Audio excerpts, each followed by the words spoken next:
Bukankah ada sebuah hadis yang menurut pengertiannya tidak ada tempat yang paling dicintai oleh Allah kecuali masjid?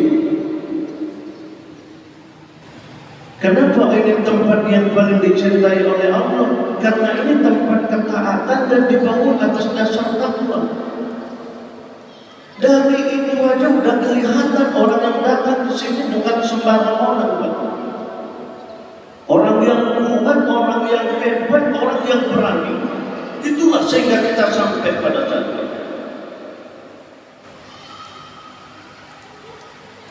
Belum lagi ada kata kalau kita sudah ke masjid ini diberikan kita level, kita lah orang yang beriman. Beneran saya katakan.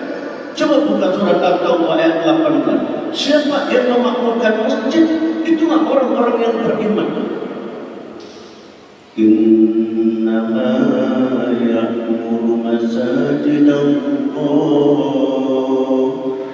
man amana billahi wal yawmil akhir wa aqama as-salata wa ata az-zakata wa lam yakhsha illallah. Hanya orang beriman yang memakmurkan masjid. Apa cirinya? Mereka menunaikan zakat, mereka sholat, mereka tidak pernah takut kecuali hanya kepada Allah. Makanya saya katakan orang yang paling bahagia saat ini kita yang duduk di masjid ini. Benar saya katakan. Nah, Bapak Ibu yang sangat saya muliakan, yang menjadi inti dari persoalan adalah soal persoalan iman yang tadi dilabelkan kita oleh Allah. Yang di masjid itu kalau bahasa kita kayak gini, kalau mau nengok orang beriman ke Allah, pergi aja ke masjid. Pada waktu-waktu sholat, lihat di situ berapa banyak orang yang beriman di sekeliling itu. Begitulah jamaahnya. Yang selebihnya belum tahu, Pak. Nggak ada satu jawaban pasti.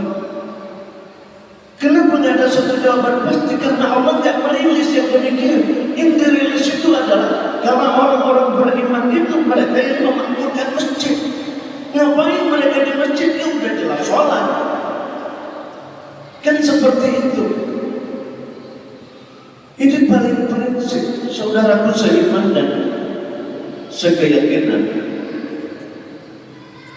Iman ini perlu, Pak. Kenapa kita perlu? Karena membebaskan kita dari ketergantungan terhadap makhluk. Kita cuma butuh Allah dalam menyelesaikan seluruh persoalan kehidupan kita. Kita cuma butuh Allah. Selesai itu jawabannya. Diajarkan kita oleh Allah, diberikan kita kekuatan dengan memberikan landasan-dasar yang merupakan petunjuk. Ini fondasi. Kenapa kita harus melakukan ini? Bapak Ibu, kata orang yang hari ini ke depan ini hidup kita makin sulit. Se-Indonesia, dibutuhkan kita iman karena hari ini kita sedang berada di persimpangan jalan. Persimpangan antara hidup dengan mati. Persimpangan antara yang hak dengan yang batil. Persimpangan antara yang pantas dengan yang tidak pantas. Antara yang salah dan yang benar. Posisi kita saat itu berada di situ. Dan kalau kita salah pilih, kita akan menyesal sepanjang kehidupan kita.